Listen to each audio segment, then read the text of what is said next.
Today's guest needs no introduction. It is the legendary Dr. Frederik Schroyens in Belgium. He graduated from medical school in 1977 and did his homeopathic training in 1978. In 1981, Dr. Schroyens was the constitutive president for VSU, the largest homeopathic school in Belgium. Dr. Schroyens was one of the first radar users in 1986 and became enthusiastic about the increasing possibilities computer science offers to homeopathy. Because of this dedication to the program, he became the homeopathic coordinator for the radar project. Dr. Schroyens published an introduction to homeopathy in 1984 in Dutch, which has been translated into French and Portuguese. In 1993, he edited the printed version of the Synthesis Repertory, the expanded repertory linked to the radar project. A computer version of Synthesis exists in 7 languages. This repertory has also been printed in German, English, Dutch, Italian, Spanish, and Portuguese, and more translations are still ongoing. Since 1995, Dr. Schroyens has published several books based on synthesis, such as 1001 Small Remedies. Dr. Schroyens lectures on radar software and homeopathy in Europe as well as in North and South America and India. If you'd like to learn more about the fascinating history and development of the radar software, listen to episode 121 of this podcast. Personally, I have been using Radar Opus for my repertorization in my clinic solely since 2011, and I could not have my practice without this software. So I am hugely indebted to the Radar team for the incredible work that they've done over the years. If you would like to try the Radar Opus software for yourself, visit www.radaropus.com. That's RADAROPUS.com. Enjoy the episode. Welcome to the Homeopathy Hangout, where we discuss all things homeopathy from around the world. And now my mum and your host, Eugenie Kruger. Hello, homies, and a very warm welcome to Homeopathy Hangout. Today, we have one of the living greats on the Homeopathy Hangout show today. I'm stumbling over my words already. I'm so starstruck. The incredible Dr. Frederik Schroyens. Welcome to the show, Frederik. Hello, Eugenie. I feel like I know you already because I've watched so many of your lectures and videos, and I've used Radar Opus since 2011. So you are an absolute god in the homeopathic world in my book. So just thank you with all of my heart for coming on the show. I really appreciate it. My pleasure. And you've got a really interesting topic for us today, choosing your homeopath. Now, for our listeners, this is going to be on YouTube and Rumble as well. And Frederik has prepared a PowerPoint for us. I wonder, Frederik, are you okay to give us a quick rundown of how you were first introduced to homeopathy before you go into the PowerPoint? Yeah, I can tell that short or long story. I make it short. So I was at university in 1970, so the end of the 60s, you know what that means. So everybody was experimenting and knowing and reading and lecturing and communicating about anything. It was like the big discovery of everything. And one of those discoveries on some lectures was alternative medicine. I delved into it. I found it very interesting. I was studying medicine at the time, but I was really intrigued by these alternative approaches. And one day I found homeopathy as well, and then just decided to study this, and as the first one of many, but I never got to the second one. I remained on homeopathy because I felt it was so powerful. It really is. And you've had a general practice as well, right? As a general GP, because I think over there you train as a medical doctor Yes. as well as. Yeah. So immediately when I finished my studies, I had to go to the army, where I started practicing homeopathy for the military and their families. And ever since I've been practicing homeopathy, let's say full time. I didn't know that. So you were supporting their families as well? I was in a caserne in Germany, and I started to treat a few people, and it was like a close community because this was Belgians living in Germany. And one word went to the other, and I was then just, after a short time, I had to stay there, I think 6 months. I was having consultations from the morning till the evening Incredible. And that was before Radar Opus. So there was still lots of repertorization before That was synthesis. before everything. This was the manual time. I made repertorizations by hand. Yeah. Oh my goodness. Well, just thank you from the bottom of my heart for Radar Opus. I don't know what I would do without it. I think I would have quit homeopathy if I had to do it by hand. Yeah. There was a very pleasant and interesting time, and the authority, the captain and the major, they let me do whatever I did. They were very supportive, in fact, and I treated the captain and his wife as well. So it was really a fantastic time in the army. I hope you write a book about that one day, if you haven't already. Yeah. All right. So I will consider it. Please. Talk to us a bit about choosing your homeopath and why that's important. I'll leave the floor to you. Yes, so this topic is there because long ago, when I was young, I stumbled upon this lecture by Hahnemann with exactly this title, Choosing Your Homeopath. And I found it quite an intriguing idea to say something about this topic. And in fact, I've always been wishing to lecture about it, about this point, exactly this question, because it's a question that many people are wondering about, including patients of mine, moved to France, to Spain, whatever. And then they ask me, what shall I do now? How do I find a homeopath? How do I choose one? What, etc., etc. So even if this goes back to a desire of long ago, I'm grateful I can finally deliver this lecture. It is, I think, also even today, a very interesting topic for many people.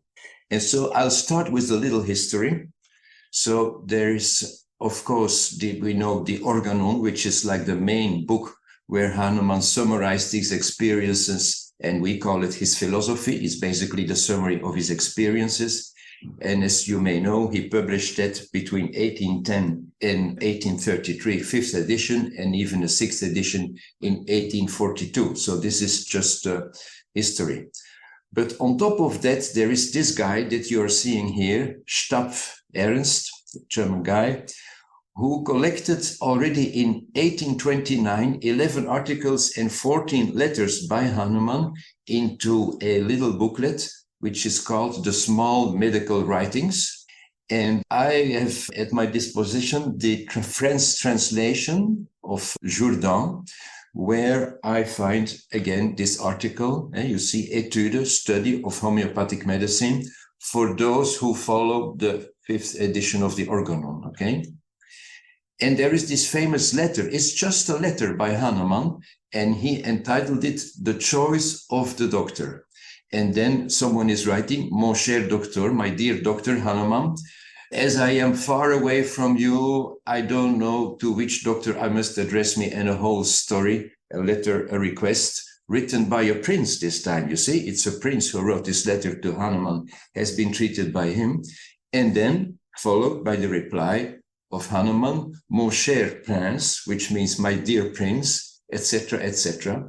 So I was, as you may be, very curious to know what Hahnemann would reply to this person. And Hahnemann's reply is in fact 7 pages long. And he starts by saying, it is impossible to judge a homeopath unless you're a homeopath yourself. So you got to know your stuff. The baker knows about the bread better than anyone else. It's, the professional. But of course, most of us who ask this question are not homeopaths. And then he says, what I will do is I will describe 3 types of doctor of homeopaths. And I will describe them following external signs. External signs is literally what is written there, the behavior. So I got even more curious. And then he speaks about this type A, where a homeopath is having this distinguished behavior and focused with his attention to distinguished people, shows not too much emotions, and is like into society and his position and how he's considered in society. So obviously Hahnemann is saying in his letter, this is not the perfect homeopath or doctor, okay? And then he describes type B, which is very different. It's someone who starts working 7 a.m., sees a lot of patients, runs through the city, etc., has not much time, in fact, almost no time for stories to reply to the patients. The waiting room is very full, and maybe just because of that, he's highly reputed. Hahnemann again says, well, this is not the guy you should trust. And then at last he gives a third type, describes a third type, external signs behavior, who's very delicate with ladies, but also slanders about others, colleagues, patients, who's flattering when he comes into your house, he praises the furniture and he's boasting, and so a different type. And Hahnemann says, I could go on describing types, but let me give you the positive characteristics.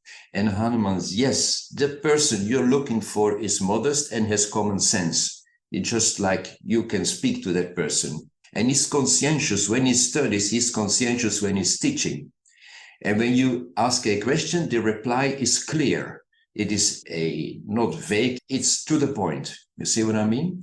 And most of all, there are no unsolicited statements. It's just about what you need, what you're asking. The ideal homeopath is not irritable, impatient, brutal, etc. There is no contempt, whoever the patient is, whatever the patient does, whatever the patient says. It makes me think of sometimes our patients come in with those very strange symptoms. Even me, after these 45 years of experience, every now and then I hear a patient coming in saying something which I almost cannot believe. What is my reaction? To say, oh, contempt or disagreement or disbelief? No, I check it in the repertory, okay, whether someone else reported this before, and we may have an interesting clue to the remedy. So Hahnemann says most often we prescribe one remedy and also consider the behavior when confronted with poor people, with financial problems. So I read this article and then I said, yeah, but most of what he is saying is, which was normal at the time, is when you meet this your would-be homeopath in like a social environment where you drink tea and coffee together in a coffee house, in a whatever. This is not easy for a patient to know all this beforehand. And so I have taken a little bit a different approach and was thinking, what can we say, what can we do to know this is a person who's going to help me? And so I will now continue on this first idea of Hahnemann with some more ideas. And the first idea is, what can you do to know about the homeopath before the consultation, before you even go there, you see? And our big friends there are the pharmacists. And so I suggest to my patients to go to the pharmacy who sells homeopathic remedies. And in every town, most of the towns, maybe not every country in the world yet, but let's say many, many countries, the pharmacist can tell you, oh, it's the other pharmacy he's selling. They know from each other. So you'll end up finding a pharmacy who is dispensing remedies. And the one question I suggest that is asked is, do you know a homeopath who is prescribing one remedy? So this may be obvious for some people, while at the same time, some more people may say, well, does it need to be one remedy? I mean, why this criterion? And even Hahnemann has been prescribing 2 remedies and stuff like this. Why? Well, okay, yes. Let's start with the old man and going back to the organon with paragraph 272, there is this clear statement that in no case more than one remedy is required. So it's a very clear statement. So even if Hahnemann indeed made some experiments, and it was all about experiments with Hahnemann. His whole philosophy was not just philosophy because of thinking, it was philosophy because of the result of experimenting. And so as a result of his experience, he very clearly writes in several places of his writings, also in this last edition of the Organon, this paragraph, one remedy. Nevertheless, it is true, it's absolutely true, that since Hahnemann, homeopathy has evolved in many schools, many approaches, many strategies, prescribing strategies, etc., and that even we could divide types of homeopathy into 3 areas, which is the unicist, pluralist, and complex homeopathy. And this means unicist is like you give one remedy at a time. Pluralist, they would give several remedies in a quick alternation, like in the morning this, in the afternoon this, and the next morning this, and the evening this, etc., and maybe a different one on Sunday. So it's several remedies in quick alternation. I emphasize quick because you may say, yeah, but my unicist homeopath prescribed me pulsatilla, and now 6 months later prescribed me cyclamen is not always one remedy. Yeah, but this is a difference. Pluralist is quick alternation, okay? And then at last, complex homeopathy, where several remedies are put into one bottle altogether. Now, I would like to explain a little bit more about this. I will start from bottom upwards about complex homeopathy. Complex homeopathy is mostly disease-related. And some of these complexes, they carry names, or it is just written on the bottle, on the little box. What are they for? And it's a disease, it's diarrhea, it's a complex for migraine. And you take this angina sit, it's angina, it's for your sore throat, to give an example. And this, in a way, is not really the homeopathic approach, is because we don't treat the disease, we treat the patient. And this is not an abstract saying, this is an essential reflection of how we think. And what is the way we think? Well, if someone comes with a disease, obviously, yes, a sore throat, and the next person comes with a sore throat, yeah, they come with a disease and the disease should be cured. But our approach is to individualize those persons. Whereas a classical doctor may prescribe the same antibiotic, amoxicillin, whatever, for the sore throat in successive sore throat patients, we may see on the same day several patients with a sore throat and prescribe different remedies. So individualization is, for example, what Bönninghausen, who lived at the time of Hahnemann, is stating here. We need to know what the patient has, a sore throat, a pain, a stitching, a burning, where it is, and then it's modified by what? We call those modalities, modified by cold drinks, by a warm scarf, whatever. This has been going on in the same way, like if we look at Kent, which is an American homeopath past century. And then he says, what we need to know is the complaint and also the description. And there is an eruption and it's burning. And there's an eruption and it's itching. And he specified a little bit more in detail the localization, and also the sides are important. Left side sore throat, right side sore throat, extension, pain in the eye going to the occiput, whatever. And modalities is split of times, because as in acupuncture, times can be very important to know the remedy. So you begin to see what is meant by individualization and how important it is in the whole homeopathic story. We're not speaking about like a headache, we're speaking about a headache, exactly where, exactly when, and better and worse from what, okay?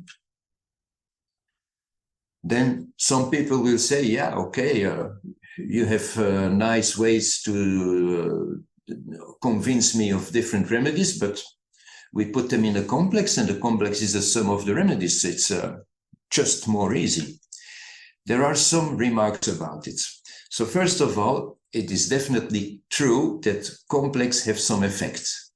So some people, they will get better by taking complexes. But there is a logical problem. For example, we have a remedy where the headache is increased at 10 a.m., starts at 10 a.m. and lasts for a few hours, nature mure. And we put it in the complex for headache. Then we have another remedy, which, among others, has a specific aggravation at 16 hours, yours say 4 p.m. For a few hours again, that's like a podium, and we put it in the complex of the headache. And now, with a few other remedies and for other reasons, whatever, that headache complex is taken by the person who has the headache starting at 10 a.m.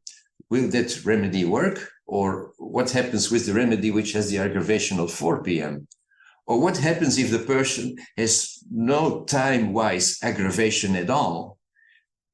So there is what happens is really the question when you put all those remedies with, and some of them have tens of thousands of symptoms. What happens when you put them all into one bottle? And then in my experience, and I guess repeated by other homeopaths' experience, you have these patients come to you and they have taken complexes for a headache, why not? And then I prescribe Natromure as a single remedy. And they may say, oh yeah, but this complex didn't really help and Natromure was in it, so why will Natromure help? Because I've been taking it already for a year, I've been trying complex with Well, wait a minute. The experience is, even if Natromure is in the complex, that giving Natromure alone will help the patient if it's indicated. So it seems that the remedies in the complex is not adding, it's almost like some confusion or you're not sure that the remedy is acting. And what is a little worse and maybe at times even frustrating for the classical homeopath is that you're treating someone with a single remedy and then they come back and they say they got worse again because they had a flu or they had whatever, and they took a complex. And the action of your single remedy has been blocked. I had like an interesting case of a lady who was coming for migraine headaches and said, I was better, and then she was not better anymore. And when we delve into the story, it appeared she had a leukorrhea, and she just took a complex for the leukorrhea and suppressed it. And then the headache started coming back. Why did she do it? Because she said, I'm going to the homeopath, to me, for my migraine. And this leukorrhea, I know I can suppress it with my complex. So it was like two stories. No, there are no two stories. There's only one story. You see, there's only one health story in a patient. And after all, isn't it true that if a patient is given more or less the same complex for abdominal pain, that we are like behaving like regular doctors, regular medicine, but instead of prescribing Buscopan, we give complex 10 or whatever the name is. So for me, complex homeopathy is like using homeopathic substances in an allopathic frame of mind. So I apologize to the colleagues who like to do this, and even to the patients, because I can say that I started my homeopathic career as a complex homeopath. But then one day when I was completely in a mess with colds and sore throat and sinusitis, etc., I went to see this one person in Brussels, a reputed homeopath from Paris, and I told my whole story. I had a schedule of what I was taking in the morning, in the evening, on the Monday, on the Sunday, etc., etc. And he just said, okay, he said, I will prescribe you now one remedy. We'll start with the homeopathic treatment now. I said, oh. Interesting. And then it succeeded. Then it opened my eyes. Okay. Very interesting. So you went more from the complexes to the single remedies. Right. Yeah. Right. Okay. He was a single remedy prescriber and saved me. Yeah. At the time. And convinced me. Yeah. Okay. So the other approach is the pluralist approach, and there is basically a big problem of navigation. I'm going to try and explain this problem with a very short and small example. So suppose you have a patient with these 4 symptoms: stomach pain, diarrhea, sleeplessness, and headache from a draft, okay? And you say you take this remedy in the morning, this remedy in the evening, and after 1 month, you come back to me. Even just only 2 remedies, okay? This patient comes back after 1 month and tells you, oh, my stomach one is better. So my question to you is, what will you do? What will you decide? Will you say, okay, I change remedy 1, or I put a 3rd remedy, or I drop remedy 2, or where is the logic? Because you know that if we look at most of the often used remedies, they have thousands and thousands of symptoms. So pain stomach after eating maybe is a characteristic of both of those remedies. So when this is the one symptom that has improved, what is your conclusion? And how do you evaluate the fact that the other symptoms have not yet improved? So there is a big problem of navigation. And so I would like to explain a little bit about evaluation. And evaluation of a prescription is a critical point in the strategy in treating a patient. And it should be done not just on one symptom, not just on a few symptoms, it should be done on the totality of the case. And with totality of the case, we mean the locals and the generals and the mentals. So we have collected that information and we review it when the patient comes back. And we review it mainly with just two questions. Only two questions need to be replied in every follow-up. Is this patient going in the right direction, the direction of cure, and is it at an acceptable speed? The one question is, of course, to know whether the remedy is correct. The second question is to know whether the dosage needs to be adapted. Okay? So in homeopathy, and there is what we call the law of cure, which was formulated by Constantine Hering, United States homeopath, and which describes in these four very easy ideas what defines the direction of cure. So symptoms go in reverse order. The symptoms you developed most recently, the diseases, are the ones that are cured first. We go down the road to history. Or another way to look at it, is it the vital or the less vital organ that is cured first? Because the cure means the remedy is first taking care of the most vital organ. And like heart and lungs are more vital than bowel, for example. Is the cure going from within without? Is it evolving from above downwards? So these, I will not go into detail, but these ideas express in a very interesting way whether your remedy is bringing the patient in the direction of cure. One thing many people, even colleagues, don't know is that there is a level of importance. The first law overrules the others. So the classical example is when someone developed eczema in several places of the body, we would like to see, according to rule number 4, that first the eczema is healed on the face and then the chest, etc., downwards, you understand? When it does not happen, it may mean that it is the reverse order, that the eczema, for example, first appeared on the face and then later on the extremities, etc. And so then you will see that the cure is better defined by the first rule, which is reverse order of symptoms.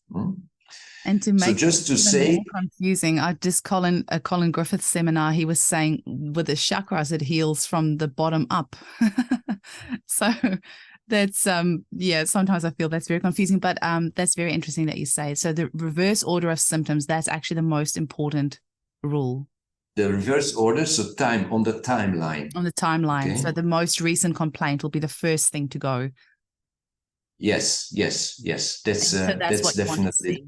When you're assessing whether it's the right remedy or not, that is that's the main key thing that you want to be looking at, that the most recent complaint is resolved first. Okay. Yeah. So this is also, we can say it with a little laugh, but this is the way we rejuvenate people, because we bring them back to the balance they had when they were young. Yeah. You see? Okay, but you're right, it is not so easy. And I can say that when patients come in and they say, I'm better, I'm worse, that overall there's like 20% of mistakes. I'll just give one example. As someone comes in and says, no, worse, nothing changes, still the same. And they start to speak about the digestive problems they have, etc., etc. So I note everything, but then totality of the symptoms. We got to go through the list. And then I say, oh, and what about the migraine? Yeah, the migraine is gone, but it's just my problem is the bowels, you see. They're focused on the bowels, and the bowels haven't moved yet. And so they say we're the same. So it is based on the totalities. We know, no, you're improving, and just more patients will go on with the treatment. Okay. And this is another way, the more scientific way, almost to evaluate a patient, and we do it in many of the research papers, is the Oradel. In classical medicine, we have all these schemes to evaluate menopause, depression, etc., with long question lists and precise symptoms. Is this and this and this improved? This, for me, is the best scale by my friend David Riley. Is just saying, like in one word, better, worse, much better, much worse, cured. This is the result of a thorough and overall evaluation. And this is what I think we should do, because we're speaking about the patient. It's not about one disease. The patient comes with migraine, digestive problems, maybe some arthritis in the knee. It's not about the evolution of one disease. It's about the evaluation of the patient as a total. Absolutely. That's actually a really good scale. That would be a good one to give to all your clients to kind of evaluate, at the end of each consult, once you've gone through it all with them, and just so they can kind of evaluate themselves. Yeah, but I think you should do this at the end of a consultation, because they often come in and they say nothing's changed, and then you go through everything and then they go, oh yeah, the migraine's gone, da-da-da. So then you should get them to do this Oradel afterwards and see where you are on the scale. Yeah. It's the totality that is evaluated. And so then after complex and pluralistic homeopathy, we come to the unicist homeopathy, which means one, prescribing one remedy, and which is like the holistic approach. You've been hearing me speaking about the whole and totality, etc. already. And holistic is like a very contemporary word, and the dictionary, Merriam-Webster in this case, defines it as a medicine which attempts to treat both mind and body, holistic. And even if it is a contemporary word, there is a whole history that goes back to before Christ, because even Socrates, this is a quote from Socrates, said, a part can never be well unless the whole is well. Isn't that very nice worded? And Hippocrates also has been speaking, the father of medicine has been speaking in this direction, the whole. And so this holistic approach, basically, throughout the ages, the idea hasn't changed. Healing is most effective when you consider the whole person and not just one illness, one body part, or one symptom, or a few symptoms. This is the whole idea. And what I would like to say is, according to me, homeopathy is holistic from the beginning. And just one way to show this is that the word whole is mentioned 7 times in this organon, in these paragraphs, in these few paragraphs, 7 times where Hahnemann is describing how to treat a skin eruption. And we know that is a challenging problem at times, but just a few phrases that he writes in those paragraphs, you can verify them. When you have a skin disease, you treat the whole, he says. So you don't start putting an ointment or whatever. No, you give the famous tablets or granules in the mouth because you treat the whole. And so it's an internal medicine. And when you do so, you will recover the whole and the eruption. This is the cure. And the general disease or unbalance, and maybe it's better to say energetic unbalance, whatever, will be brought into balance, and the local skin eruption at the same time. Well, at the same time, maybe spread over 1 month, 2 months, but together it's one direction, one effort, you see. And he even states again, the local suffering is inseparable part of the whole. So it's clear to me that Hahnemann was very aware of this holistic idea of homeopathy and phrased it in a strong way, which means that he's ahead by stating it so strongly. Das Ganze is the word in German that he used. And if homeopath is holistic, it's about totality. It's about all the symptoms, all the disease, etc. We get back to this initial idea that I was saying to you. It's about one remedy, isn't it? Now, We've spoken to the pharmacist. We know about the one remedy. There is another hint I would like to give to you before you even need to go to the consultation. And this is, you can call the homeopath. You've got the name and the address. You can call him, her, and ask, how do you work? And there basically many replies may come, but I would say we're interested in 2 points.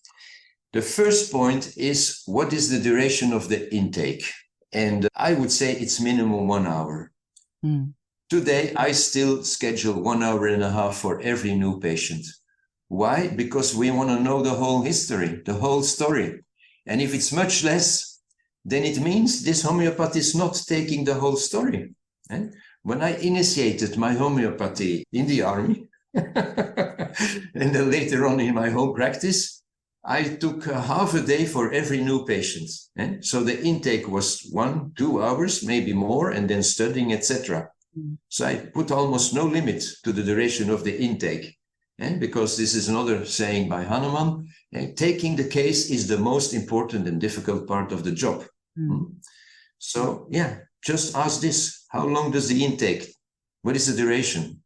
And then the other thing is, what if I have an acute? And I apologize again, because I know quite a few homeopaths, they don't treat acutes. And I think it's a pity. It's a pity. It's a pity for several reasons, because patients for chronic ailments, they can even wait a week, a month, whatever, come back, etc. But if the child has 40 degrees, something needs to be done immediately. So if some of us put us in the luxury situation to only treat chronic and see the patients every 1, 2, 3 months, etc., we put the patient or some patients in despair, I'm afraid. Yeah. And also, if the child has 40 degrees and is coughing, etc., is it just a cough? Is it a virus? Is it a bronchitis? Is it the beginning of a pneumonia? We need to be there to treat it. One other reason, if the patient is coming to you for asthma, bronchitis, COPD, etc., and then suddenly starts a bronchitis, are you going to say, come back in 3 months, and in the meantime, if you have an acute bronchitis, you treat it by antibiotics? This makes no sense. The totality of the patient means totality of chronic and includes all the acute stages. And at last, in some of those difficult cases, which we all have, we may exactly get credit from our patients by treating the acutes. Because we're working, trying to get them out of the depression. It doesn't work very well. But then they have an acute, whatever, sore throat. We're able to help them without antibiotics. They're happy and they're motivated to continue and give us some more time to try and get the treatment of the depression on the road. Okay. So for me, these are 2 questions, easy questions you can ask and know whether you're on the right track. I'm sorry to say it like that. I really like that question of asking what would you do in a case of an acute. I'd never thought to get clients to ask that question, because that is a really valid concern. It's so important that you've brought that up. I think that's a really important question for our listeners to ask when they're thinking of engaging a homeopath, because you want to have the continuity. You don't want to be left in the lurch if something, really acute has come up. You want to be able to know that you can still rely on that person. I don't understand why any homeopath would not want to do acutes. That's just odd. But well, it happens. It happens, and I gently contradict it. Yeah, good. Okay, so let's just review a little bit here the different ideas to conclude. So when I revisit now Hahnemann's criteria, I rephrase them a little bit. Okay, so instead of a society thing, it becomes maybe something interesting after all. Coffee shop, etc. No. The homeopath should not be a dandy. They should be interested in all your symptoms, okay? And they should not be running as a workaholic and overworking. They should take time. And slander and boast and flatter. No. This is not what you want to hear. This is not the communication you want to have. You must have a person who's modest. And then the contemporary rephrasing of no unsolicited statements is something which unnerves me every now and then. You're eating with 10 people at the table and someone is taking a lot of salt and they'll say, you're nature mure. Your remedy is nature mure, okay? Restaurant homeopathy. And you say 2-3 things and they know your remedy. Well, no. We know the remedy after we have taken the case. And so making such statements in a restaurant or wherever based on very little information, I think is not good. It shows you don't take the patient seriously, or the potential patient even seriously, okay? And then just the other criteria I brought on is, well, basically I would like to say these criteria come from what I understand that homeopathy is. And I hope I have emphasized and explained and motivated you to go along with me in this direction, that homeopathy is a holistic medicine, and therefore we need one remedy matching that totality. And to find it, we need a 1-hour intake. And to have the totality also in acute and chronic. This is the true holistic approach. And at that time, we will not be looking at homeopathy for a symptom, not for a disease, but homeopathy as a way to take care of your healthy life. And this is shown by the fact that now I have patients whom I have been treating for 20, 30, 40 years, and they're still with me. You see, still alive as well. But they're still with me. They made the choice, and not just for the sinusitis. What can homeopathy do for my sinusitis? No. How can homeopathy help me to have a healthy life? This is really the background of the whole idea. And you want to find a homeopath who goes along this path with you. That's my little lecture about choosing the homeopath, and in a way the homeopathy. I think that is relevant. I love that, Frederik. It's very grounding. It gets us back to basics about what is actually important. And I think that's really grounding and very necessary. So I really appreciate you sharing that with us. Yes. I just have a question. Whenever I see somebody like you that's got 45 years experience, what is that like? I mean, that must be the most incredible gift to have these families that you've been working with for so many decades. And you've probably seen some children and maybe even some grandchildren. Yes, indeed. Right. It must be the hugest. That is correct. It must be the hugest gift. Yes. Those patients are mostly happy because this is why they have been coming back and back again. And I'm happy and proud that I've been able to take care of their health problems. And some of them came out of dark places and they had a really good life when they improved. And in fact, I ask patients to come back. I don't say, here is a remedy, bye-bye. No, I ask them to come back. Because I tell them, listen, we have ways in homeopathy to perceive orange lights. Don't wait until there is a red light. Come back every now and then. And I run through my list of previous complaints. I run through some characteristics, etc. And maybe I perceive, something is happening, something is coming back. And we repeat the dose, or we even change the remedy, whatever. But we try to react on orange lights. This is, for me, the ideal situation. Of course, the first step is to cure and alleviate whatever symptoms, diseases there are. But then to be in this preventive mode and try and keep the patient into balance again and check in. Out balance? No, go back, stay there. That's wonderful. And how lucky for your patients to have somebody there that's been with them such a long time. That's, you're the one constant in their life that they know that they can go to, and they have that. So how lucky are your patients to have that consistency? No. One thing I would like to say is, what I hope by saying this is, of course, I know many of my colleagues will know most what I have said, and most of my colleagues homeopaths will know most of what I've said, and maybe I'll clarify some opinions there. But what I would like mostly is that patients help beginning homeopaths or doubting homeopaths who do a little bit of homeopathy to go on this road and to study or to become more experienced into this direction because of the request of patients. Let it happen from the bottom, from the grassroots, that this type of medicine is requested. Absolutely. Amazing. Frederik, are you still taking on new clients, or is it just your existing clients? And how can people get hold of you? And have you got a particular place that you prefer that they get hold of your books or any of your works? As in many countries, the demand for homeopathy is much, much higher than the number of homeopaths and the number of days and hours they have available. Yeah. So unfortunately, I have a waiting list for the moment. It's January, so 6 months, more than 6 months. So I'm still seeing patients, but yeah. So we need to figure out how to clone you. Well, I'm trying. I'm trying very hard. Yeah, I'm trying very hard. And yeah, this one, if I may just say this at this moment. So I've been speaking about this whole idea, trying to motivate people to work in a certain way, to request homeopaths to go deeper into this art and science. And I've not been speaking about our projects, but I would just like to mention this website where you can find us as a tool maker to assist the homeopathic professionals to prescribe in this way. Yeah? Yes, for anybody who's just listening and not on YouTube, it's radaropus.com. And I have been a Radar Opus, an evangelistic Radar Opus user since, like I said, 2011. I do not know what I ever would have done without it. And now that the new Adonis is out, which was it about May last year, Adonis came out, I think.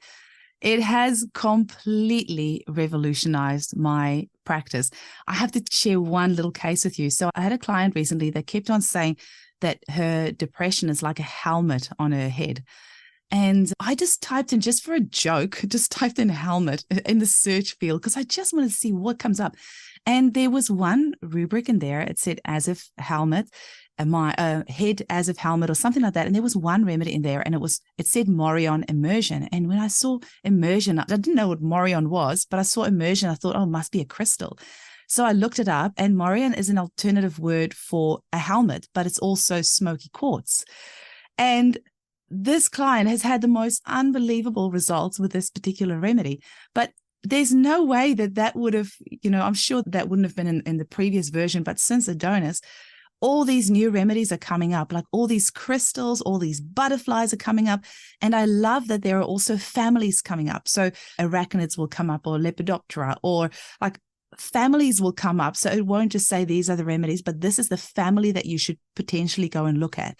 So Adonis, which just for our listeners that might not know, that's the new version of Synthesis, which is one of the repertoires that you can get in Radar Opus. Now, I've got the full package of Radar Opus, so everything is in there. And you couldn't have enough lifetimes to actually go through all the information that's in there. Frederik has just popped up that up for us on the screen for those on YouTube. I have so much fun with Radar Opus, so much fun, and it's so easy to use. I will sometimes just go sit there and just scroll through the rubrics. And I have, Patricia Hatherley's Lack book is in there, which I use quite often. I have Murphy in there as well. Synthesis is the main, Adonis is the main one that I always use, but I've got all the smaller books in there as well.